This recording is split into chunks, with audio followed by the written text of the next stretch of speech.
Hello all. I'll differentiate leg equinum and leg asinum on the basis of my personal cases. So today I'm sharing few important points about both these medicines, and I'll differentiate both this medicine. Leg equinum, which is prepared from horse medicine, and leg asinum, which is prepared from donkey's milk. If I remember one case of leg equinum. He was a 70 years old male. He has some prostate issues, burning urine, some gum swelling, and glaucoma also. Many complicated diseases were there. So I always go for constitutional treatment. I never go for multiple medicine at a time or combination of multiple drugs. So this way, for this particular case, it was very unique. We have also recorded this case. So I can really relate the patient with the animal medicine, that is horse.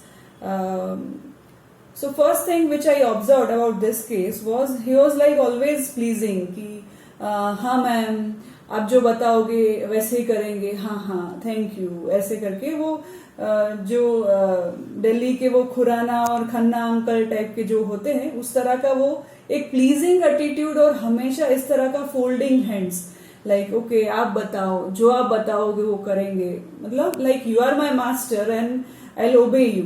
सो इसको हम कहीं पे maybe बी जैसे religious feeling या ऐसे common rubric में भी डाल सकते हैं कि religiousness, whatever you will say, I will follow. But this was something very different. So somewhere I connected. Of course वहां पे animal theme and mammal theme clear था, बट ऐसे कि उनको मास्टर को प्लीज करना बहुत जरूरी होता है हॉर्स को. फिर एक इम्पॉर्टेंट पॉइंट उस केस में था कि मैमल रिलेटेड क्या क्वालिटी थी उस केस में. तो उनको एक ही हैज अ डॉटर. सो वो डॉटर का कुछ तो डिफिकल्ट टाइम जा रहा था, जहां पे फाइनेंशियल क्राइसिस है, हेल्थ उसके हस्बैंड की सही नहीं है. तो वहां पे इन्होंने अपना बियॉन्ड कैपेसिटी जाके उस पेशेंट को सपोर्ट किया, उनकी डॉटर को सपोर्ट किया इस पेशेंट ने. और उन्होंने बोला था उस मोमेंट पे कि बच्चे का मैं देख नहीं सकता. तो ये क्वालिटी हमेशा मैमल में आती है.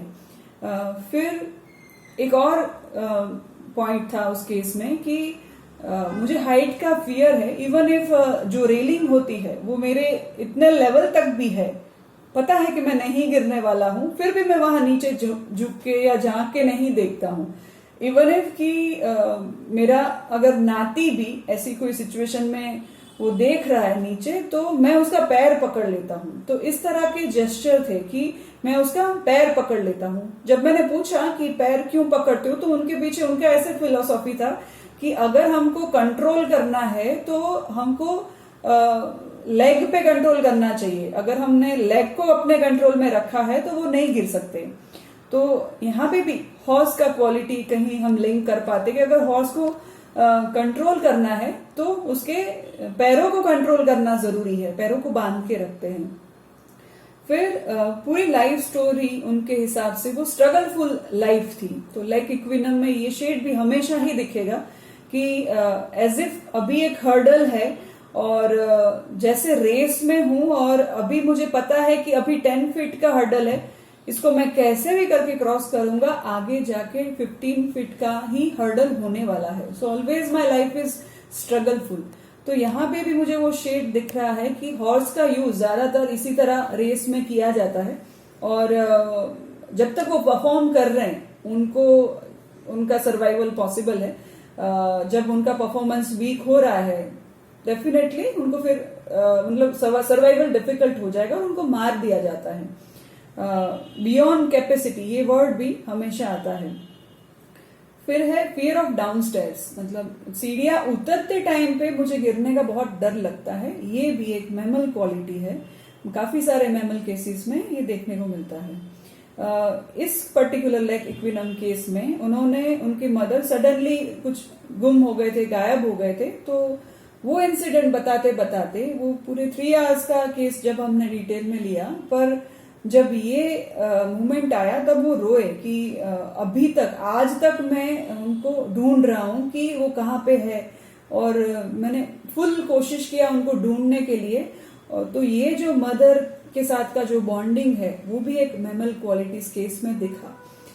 तो लैक इक्विनम में मतलब survival issue, animal issues, mammal quality वो सब आएंगे ही, बट जो स्पेसिफिक या इम्पोर्टेंट पॉइंट है इस केस का वो है कि मास्टर को प्लीज करना, और दूसरा है कि हर्डल हमेशा एक लाइफ में एक स्ट्रगल है और उसको परफॉर्म करना है और उसको क्रॉस करना है उस हर्डल को। मतलब जो भी उसको काम दिया जा रहा है वो है परफॉर्मेंस रिलेटेड या फिर बहुत बियॉन्ड कैपेसिटी टास्क है, और उसको हर्डल के जैसे वो ले रहा है और उसको क्रॉस कर रहा है, जैसे रेस में भाग रहा हो। मतलब एक रेस है और उसमें हर्डल्स दिए गए हैं। तो ये एक लेक इक्विनम का ऑब्जर्वेशन था। देन लेक एसाइनम which is prepared from donkey's milk. सो ये एक केस है 65 ईयर्स ओल्ड लेडी का। सो यहाँ पे ऑब्वियसली जैसे सर्वाइवल इश्यू और एनिमल किंगडम क्वालिटी हमेशा हमको दिखेंगे, मैमल क्वालिटी दिखेंगे। एट द एंड जो बेसिक क्वालिटीज है जो मैं डिफ्रेंशिएट कर सकी इस केस में, वहां पे ऐसे था कि इसमें बचपन का उन्होंने एक इंसिडेंट बताया कि मतलब मुझे कोई टीज करता है अगर, तो मैं वो बैर नहीं कर पा सकती हूँ, ऐसे बैर नहीं कर सकती हूँ। मतलब मान लो कि मैं कहीं पे सीढ़ियों से उतर रही हूँ, बचपन का कोई इंसिडेंट है और एक फ्रेंड ने उसको यहाँ पे सर पे डाला, मतलब एक तरह से टीज किया, उसको चैलेंज किया। और फाइट में मैंने पूछा कि किस तरह से आप फाइट करते थे ज्यादातर बचपन में, तो उन्होंने ऐसे बोला कि मैं ऐसे दोनों हाथ से उसको पकड़ के इतना घुमाती थी और उसके बाद में फिर उसको गिरा देती थी। फिर अगर वो उठ रहा है तो उससे कंफर्म करती थी कि तुझे लेसन मिला या नहीं, मतलब just to teach a lesson. वो इस तरह का अटैक करता है। डोंकी भी वैसे कि अगर उसको छेड़ो तो ही वो अटैक करता है, और इस तरह का ही पैटर्न रहता है। तो पूरा राउंड घुमा के फेंक के और फिर मैं पूछती थी कि तुम्हें लेसन मिला या नहीं, अगर फिर से फाइट करना है तो फिर से भी मैं उसको सेम वे में घुमा के छोड़ती थी। दूसरा एक उन्होंने इंसिडेंट बताया कि जब मुझे कोई टीज करता है, जैसे रास्ते पे चलते चलते एक बार मैं अपना पाइनएप्पल ले रही थी, इस एज में 60-65 ईयर्स एज में, वो बोले मैं अपना पाइनएप्पल ले रही थी और सडनली एक इंसान आया और मुझे ऐसे प्रेस करके चला गया। तो मुझे इतना गुस्सा आया, या फिर वहां पे मेरा रिएक्शन क्या था, तो कैसे बोला उन्होंने कि मैंने उसको पीछे से पकड़ा कि तूने मुझे कैसे परेशान किया, मैं अपना काम कर रही हूँ, मैं अपने में बिजी हूँ और तू ऐसे आके मुझे कैसे परेशान कर सकता है। कॉलर पकड़ा, जैसे उसने पीछे देखा उसको चमाट मारा। तो ये एक काइंड ऑफ रिवेंज, बट ज्यादातर कहाँ पे जब उसको परेशान किया जा रहा है, वो अपनी लाइफ में बिजी है और तुम उसको परेशान कर रहे हो तो वो रिएक्ट करता है। ये है डोंकी क्वालिटी। दूसरा एक इम्पॉर्टेंट पॉइंट था, जैसे इस केस में ये मैमल क्वालिटी भी था कि बच्चा गिर गया तो उसी पे उसने अपना रिएक्ट करना शुरू किया कि अब तक तो मैं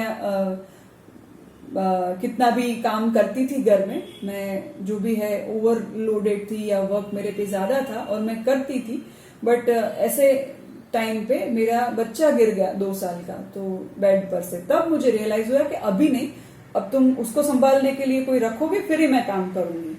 तो वो मैमल क्वालिटी आता है कि बचपन से वो कभी इस तरह से उसने रिएक्ट नहीं किया, पर ऐसे मोमेंट पे जब बच्चे के साथ कुछ हो रहा है तो वो रिएक्ट करता है। और सेम वे मदर के साथ भी उसका ऐसे बॉन्डिंग था कि एंड तक उसने अपना रिस्पॉन्सिबिलिटी निभाया। तो ये रिस्पॉन्सिबिलिटी क्वालिटी भी लैक एसिनम में आता है। एक इम्पॉर्टेंट पॉइंट जो मैं बता रही हूं वो है, उन्होंने एक एग्जाम्पल दिया कि मुझे कुछ चीजें पसंद नहीं होती है, जैसे वो टीचर है तो बोले मेरे एक स्टूडेंट को इस तरह का रिस्ट्रिक्शन है कि 7:30 को शार्प घर पे आ जाना है, तुम कहीं पे भी हो 7:30 को तुमको शार्प घर पे आ जाना है। इस तरह के रिस्ट्रिक्शंस मुझे नहीं पसंद। और फिर वो केस अपने आप को उस स्टूडेंट की जगह पे रख के जैसे बता रहा है कि मुझे ऐसे 7:30 को तुम कैसे बोल सकते हो कि तुम 7:30 को आ जाओ, ऐसे कैसे पॉसिबल है, आपको पता है क्या कि मैं यहाँ कहाँ अटकी हूँ, कॉर्नर पे अटकी हूँ, यहाँ पानी है, कीचड़ है, मुझे चल के आना है, मुझे टाइम लग रहा है, आप यहाँ पे हो नहीं। जो बोलने वाला है वो वहां से सिर्फ कंट्रोल कर रहा है just to make sure that उसको वैल्यू मिल रहा है वैसे, और जो हम कर रहे हैं उसको पता नहीं कि हम कैसे पहुंच सकते हैं वहां पे। तो यहाँ पे भी जब वो एकदम डीपर लेवल पे खुद को कनेक्ट कर रही है उस सिचुएशन के साथ, तब मैंने पूछा कि ये रिलेशन कैसा आपको लगता है, तो वो बोल रही है कि मालिक और सर्वेंट जैसा। तो यहाँ पे भी वो मालिक और सर्वेंट की डोंकी को जो मालिक है इस तरह से कंट्रोल करता है और उस पे रिस्ट्रिक्शंस या मतलब एक टाइम पे आ जाना वगैरह जो भी एक्सपेक्टेड है उससे डोमेस्टिक रहने के लिए, तो वो शेड भी यहाँ पे दिखता है। उन्होंने इस केस का वैसे भी एक पॉइंट था कि आई फॉल वेरी फ्रीक्वेंटली, मैं हमेशा गिरती रहती हूँ और मुझे समझ में नहीं आता है कि इस सिचुएशन में मैं कैसे गिरी, लॉजिकल नहीं होता है मेरे लिए। जब भी मुझे कोई टीज करता है, तो जैसे कोई अननोन बंदा है तो उसने ऐसे बोला कि मैंने वहां रिवेंज लिया या फिर एक्ट किया, पर मान लो फैमिली मेंबर ही कोई है और उसको बार बार कुछ बोले जा रहा है, तो वो ऐसे रिएक्ट करती है जैसे मतलब वो है ही नहीं, जैसे उसका कोई एग्जिस्टेंस ही नहीं है। मैं ऐसे उसको कट ऑफ कर सकती हूँ या उससे बात करना बंद कर दूंगी, वो बोले जाएगा, मुझे कोई फर्क नहीं पड़ेगा। तो सेम यहाँ पे भी हमको समझ में आ रहा है कि हर बात में वो रिएक्ट नहीं करेगा गधा, कितना भी जो भी उस पर टॉर्चर हो रहा है वो रिएक्ट नहीं करता है ज्यादातर। या फिर तुम बहुत एक लेवल से ज्यादा जा रहे हो तो वहां पे वो रास्ते में किसी को लात मार सकता है, बट जो उसका मालिक है वहां पे उसको टॉर्चर सहन करेगा। उन्होंने ऐसे बोला एक एग्जाम्पल, ये भी मैं काफी यहाँ पे रिलेट कर पाई, दैट ज्यादातर मेरा और मेरे मतलब फैमिली मेंबर जो उनके हस्बैंड है उनका इस तरह का रिलेशन है कि उसको बार बार कोई चीज बताया जाए तो फिर इनकी गलतियां होती है और इनको ऐसे बोला जाता है कि तुम गधे जैसे हो, तुमको खुद इतना समझ नहीं है क्या, ऐसे। तो उन्होंने ऐसे एग्जाम्पल दिया कि इश्यूज क्या होता है, जैसे कि कहीं मेरे बेटे को कहीं बाहर जाना था आउट ऑफ इंडिया, तो मुझे मेरे हस्बैंड ने बोला कि आप एक सर्टिफिकेट लिखवा के आ जाओ डॉक्टर के पास से। तो मैं गई डॉक्टर के पास, उन्होंने जो सेंटेंस बोले थे वो मैंने लिखवा के मेरे हस्बैंड को दे दिया। अब फिर वो चिढ़ गए कि अरे तुमको इतना समझ नहीं आता है कि सर्टिफिकेट दिया है ट्रैवलिंग पर्पज से है, तो इसमें ट्रैवल वर्ड तो कहीं आ नहीं रहा है, तुमको समझ नहीं आता है क्या, तुमको तुम मतलब जो भी हम बता रहे वो मतलब बुद्धू हो क्या, उस तरह का उनका सेंटेंस था हस्बैंड का। तो यहाँ उनको बहुत बुरा लगता है कि भाई तुम जो इंस्ट्रक्ट करने वाला है वो प्रॉपर इंस्ट्रक्ट नहीं कर रहा है, तो जो काम कर रहा है वो काम नहीं करेगा। तुमको बताना चाहिए था कि उसमें ये वर्ड आने हैं, तुमने 3 वर्ड बताए तो 3 वर्ड आए, तुमने 4 बताए होते तो 4 भी आ सकते। मतलब जो बोला जा रहा है उतना ही वो कर सकता है। और यहाँ पे उस मोमेंट पे पेशेंट ऐसे रिएक्ट कर रहा है कि गधे जैसा हो, मतलब कि आप क्या समझते हो कि गधा डम होता है? गधा डम नहीं होता है, गधा बहुत इंटेलिजेंट होता है। तो उस तरह से वो पेशेंट के खुद के वर्ड्स कहीं सोर्स से वो कनेक्ट कर पा रहे हैं। यहाँ पे एक्सप्लेन करते टाइम वो ऐसे बोलते हैं कि अगर आपने मुझे बताया है कि आप जब बाहर निकलो तब दरवाजा बंद करते जाना, तो मैं यहाँ से बाहर जाऊंगी, अगर यहाँ 2 दरवाजे हैं तो मैं एक दरवाजा बंद किया और मैं अपने ही कुछ थॉट में थी और मैंने बाहर का दरवाजा बंद करना रह गया। तो उस मोमेंट पे मेरी गलती कहाँ पे हुई? आपने बताना चाहिए था कि आप अंदर का भी दरवाजा बंद करो, बाहर का भी दरवाजा बंद करो। अगर ऐसे बताया होता तो मैं स्पेसिफिकली वैसा ही करती। तो इनको जो इंस्ट्रक्ट किया जा रहा है वो ही वो कर पाते हैं। और मतलब यही जो एक इम्पोर्टेंट पॉइंट मुझे लगा लाइक एसिनम में कि गधे से कहाँ कनेक्ट करते हैं कि वो खुद को डम है ऐसे सब बोल रहे हैं, ऐसे इनको लगता रहता है और इस बात से वो ज्यादा चिढ़ते हैं या रिएक्ट करते हैं। उनका एक ड्रीम भी था कि एक टेबल पे एक घर है और एक टेबल पे बहुत सारे लोग हैं मेरे अलावा और हम सब खाना खा रहे हैं।